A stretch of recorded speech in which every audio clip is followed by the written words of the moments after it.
Eh, Hoy he querido colocar un tema que posiblemente resulta disbiosis, como un término un poquito difícil, pero no es más que una cosa tan cotidiana que muchas veces no aplicamos el término apropiado a problemas que constantemente estamos viendo. Vamos a hacer la exposición colocando varios conceptos, momentos de disbiosis, el uso de los probióticos y cómo podríamos conjugar ellos dos en algunas patologías en las cuales se conjugan muy bien estos dos elementos. Vamos a empezar diciendo que el tracto intestinal humano está colonizado por un complejo ecosistema, que consta de microbios que han coevolucionado con su anfitrión y adaptados a un nicho ecológico específico.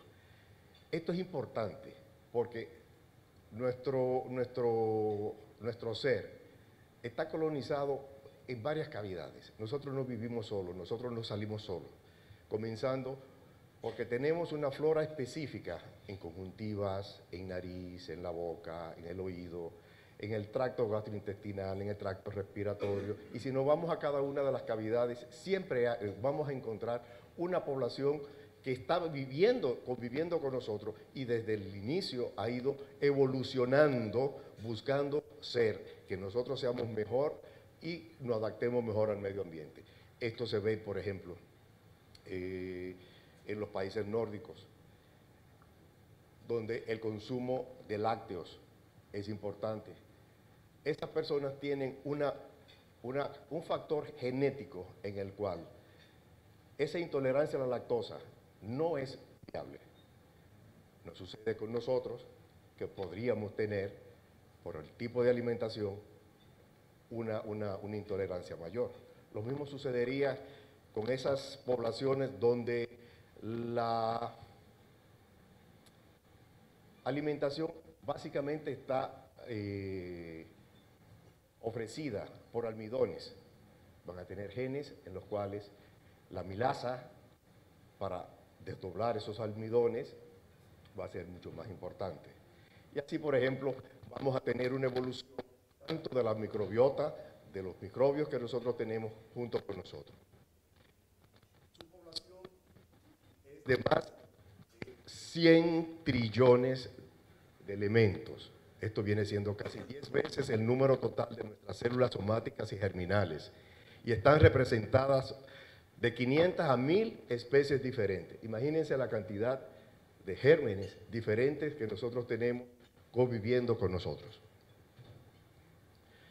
3 grandes dominios, bacterias, arqueas y eucariotas, van a estar en el contenido gastrointestinal de un humano adulto. Y estas bacterias allí van a alcanzar las más altas densidades celulares y diversidades filogenéticas.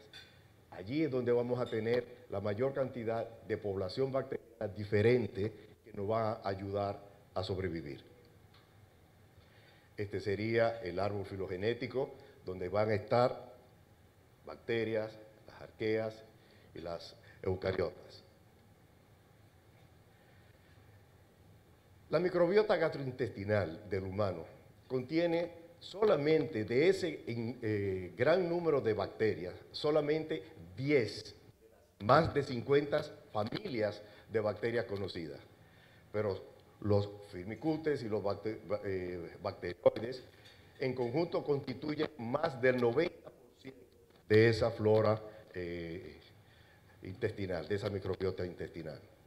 La mayoría de las microbiotas restantes van a ser actinobacterias, proteobacterias, fusobacterias, espiroquetas, en una menor proporción.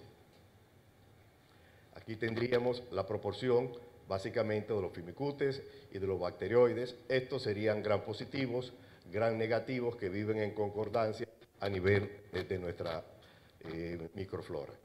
Aquí tendríamos cómo ellos en un elemento normal mantienen una proporción y cómo encontraríamos desproporcionalmente colocados las otras los otros géneros, las otras bacterias en un paciente con un proceso inflamatorio. El inóculo microbiano inicial va a derivar de la madre del recién nacido, también del medio ambiente y de la dieta. Sabemos que cuando nacemos estamos totalmente estériles y dependiendo a la forma de nacimiento, a la forma, ya fuese parto o cesárea, vamos a ir adquiriendo del ambiente el tipo de bacteria que va a colonizar nuestro intestino. Y eso a su vez va a depender del tipo de alimentación. Si va a una alimentación láctea, producto de la madre, o va a ser una alimentación láctea suplementada con fórmula. Este inóculo microbiano se desarrolla en un ecosistema complejo a través de cambios dramáticos principalmente en los primeros años de vida. Aquí podemos ver cuando inicialmente recibimos el inóculo, dependiendo a la alimentación, van a ir apareciendo facultativos, anaerobios, bifidobacterias, hasta llegar al año donde van a tener una complejidad mucho mayor para después de los 2 años tener ya una maduración casi completa de nuestra microbiota. Aunque los mecanismos para la selección de estos microbios intestinales no se entiende completamente, el ecosistema resultante es único para cada sujeto y está influenciado tanto por la genética como por el medio ambiente, lo que acabábamos de decir. Esta microbiota específica consta de varios cientos de especies microbianas y sigue siendo muy estable a corto plazo. También va a haber estabilidad a largo plazo. De igual forma, cómo van apareciendo cada una de las familias bacterianas, dependiendo la edad en que se presente y el tipo de alimentación.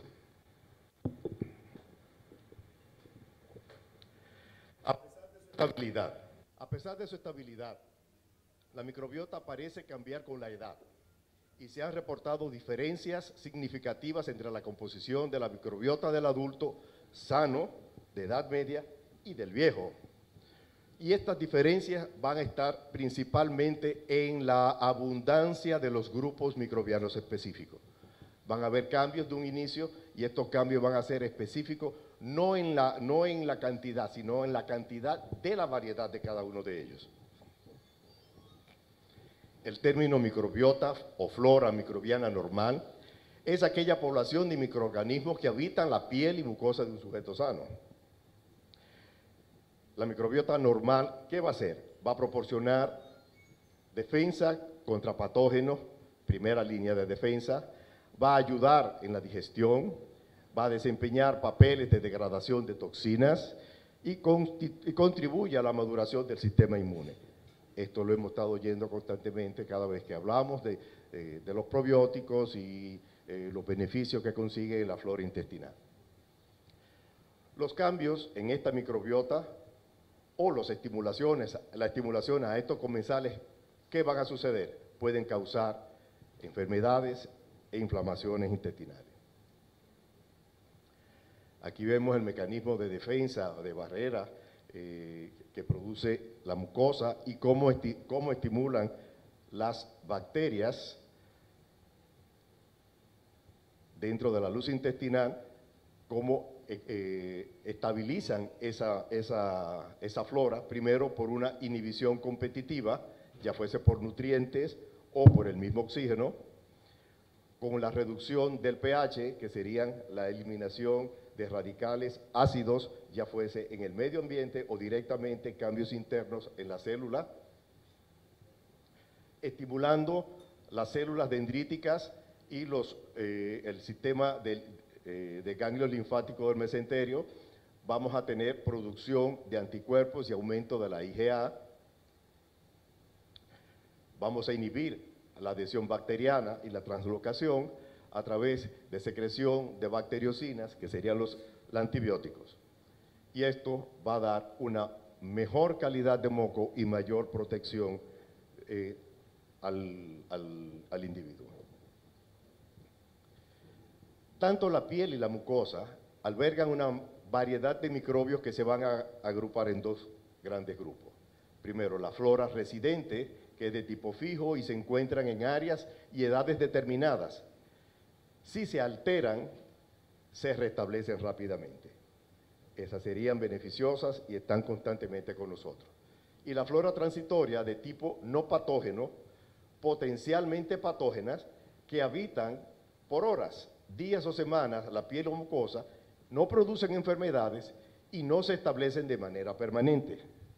Si la flora residente se altera, esta flora transitoria puede colonizar y entonces hacer enfermedades.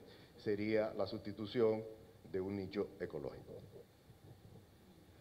Tales organismos se comportan como oportunistas y pueden llegar a ser patógenos. Por otra parte, los miembros de la microbiota normal pueden producir por sí mismos enfermedades bajo ciertas circunstancias.